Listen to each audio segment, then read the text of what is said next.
चलो example number NCERT का 11 की बात कर लेते हैं। हमें चेक करना है कि 7√5 और 7/√5 √2 + 21 पाई -2 ये सारे इरैशनल नंबर है कि नहीं है, ये सारे इरैशनल नंबर हैं कि नहीं है। तो आ जाओ भाई, आ जाओ, चीजें बता देते हैं।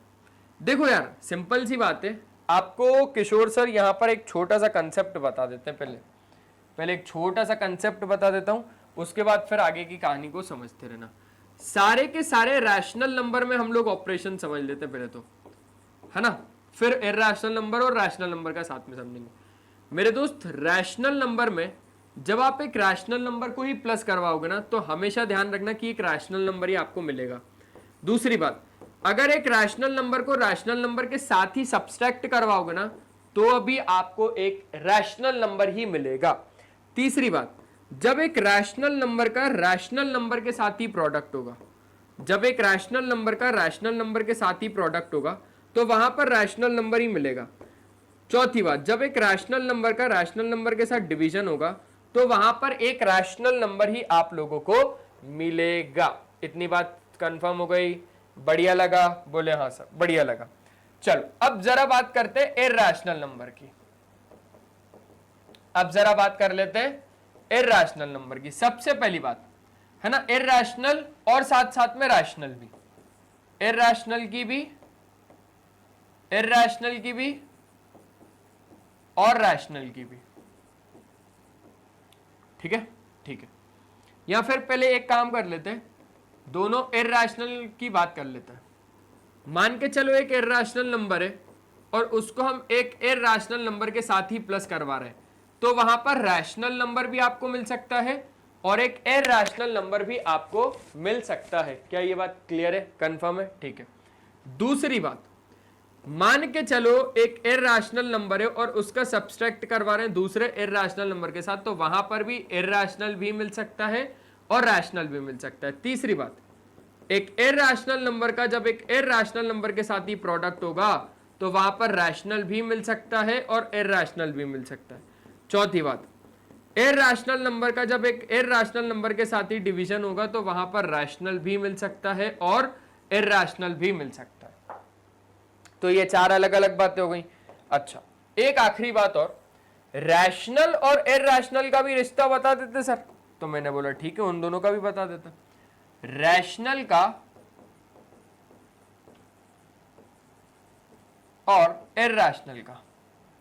सबसे पहली बात, रैशनल नंबर में जब एक इरैशनल नंबर प्लस हो रहा होगा, या तो फिर बात यही है, एक इरैशनल में एक रैशनल जोड़ दो या रैशनल में एक इरैशनल जोड़ दो, तो यहां पर आपको एक इरैशनल नंबर ही मिलेगा। ठीक है, एक रैशनल नंबर से, एक रैशनल नंबर से जब एक इरैशनल नंबर माइनस होगा, तो यहां पर आपको एक इरैशनल मिलेगा। और आप इसी को ऐसा भी कह सकते हो, जब एक इरैशनल नंबर में से रैशनल नंबर माइनस हो रहा होगा, तब भी आपको एक इरैशनल नंबर ही मिलेगा। तीसरी बात, जब एक रैशनल नंबर का प्रोडक्ट एक इरैशनल नंबर के साथ होगा, तो वहां पर आपको एक इरैशनल नंबर ही मिलेगा।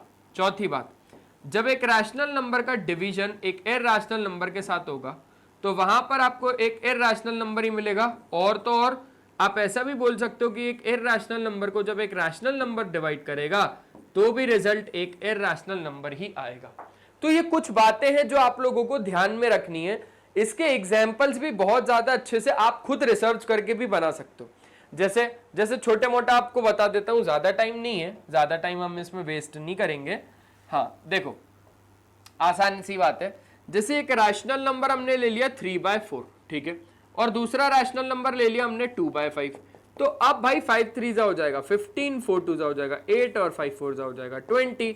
तो यहां पर आपके पास हो जाएगा 23/20। तो ये क्या आ रहा है, एक रैशनल नंबर। तभी तो बताया, तभी तो बताया, जब आप इन दोनों को प्लस करोगे रैशनल का रैशनल के साथ, तो आपको रैशनल ही तो मिल रहा है। यहां पर P/Q के फॉर्मेट में है ना, तो रैशनल ही हुआ ना। इसीलिए हम लोग यहां पर इन सारी चीजों के बारे में पढ़ रहे हैं। तो आप ना एक बार अच्छे तरीके से इसका स्क्रीनशॉट लेना है तो इसका स्क्रीनशॉट ले लो, फिर हम लोग आगे की और बात करते हैं। ठीक है, बढ़ा ले। चल, तो अब यहां पर आप लोग एक बात को गौर करोगे। अगर बात करें बेटा 7√5 की, तो ये भाई साहब कैसे हैं सर, रैशनल है। और ये भाई साहब कैसे हैं सर, इरैशनल है। दोनों के बीच में क्या लगा हुआ है सर, प्रोडक्ट। तो रैशनल का जब एक इरैशनल के साथ प्रोडक्ट होता है, देखो रैशनल का जब एक इरैशनल के साथ प्रोडक्ट होता है तो वहां पर क्या मिलता है, इरैशनल मिलता है। क्या मिलता है, इरैशनल मिलता है। तो ये नंबर अल्टीमेटली क्या है, एक इरैशनल नंबर है। 7/√5। अब 7/√5 को समझते, ये तो गई पहले नंबर की बात। अब दूसरे नंबर की 7/√5। देखो 7 रैशनल क्यों था, क्योंकि ये p/q के फॉर्मेट में था, क्योंकि ये p/q के फॉर्मेट पे था।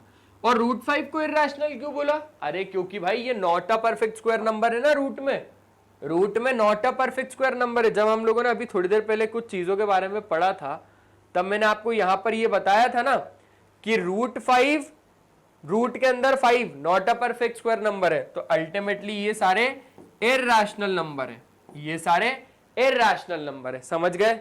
हाँ सर, बहुत ज्यादा अच्छे तरीके से समझ गए। तो बस यही बात है, यही बात हो गई है। तो 7/√5 का भी आपको सीन समझ में आ गया कि ये 7 क्या है। सर 7 तो 7/1 के फॉर्मेट में, दैट मीन्स ये तो p/q के फॉर्मेट में।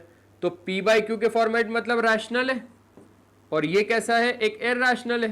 तो रैशनल जब इरैशनल को डिवाइड करता है, समझो रैशनल जब इरैशनल को डिवाइड करता है तो रिजल्ट इरैशनल ही तो मिलता है, रिजल्ट आपको इरैशनल ही तो मिलता है। ठीक है, तीसरी बात की बात करते हैं, √2 + 21।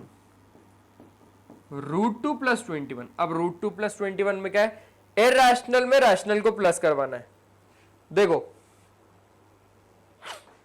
इरैशनल में रैशनल को प्लस करवाना है, तो इरैशनल ही मिलेगा ना। क्या मिलेगा, इरैशनल ही तो मिलेगा। ठीक है, अब ये वाला आप लोगों के लिए होमवर्क, नहीं होमवर्क ठीक है, तो ये बता ही देता हूं भाई। पाई के बारे में तो हम लोग समझ ही गए हैं कि ये एक इरैशनल नंबर होता है, इरैशनल में से रैशनल माइनस होके क्या मिलता है, ये तो आप बता दोगे आई थिंक सो।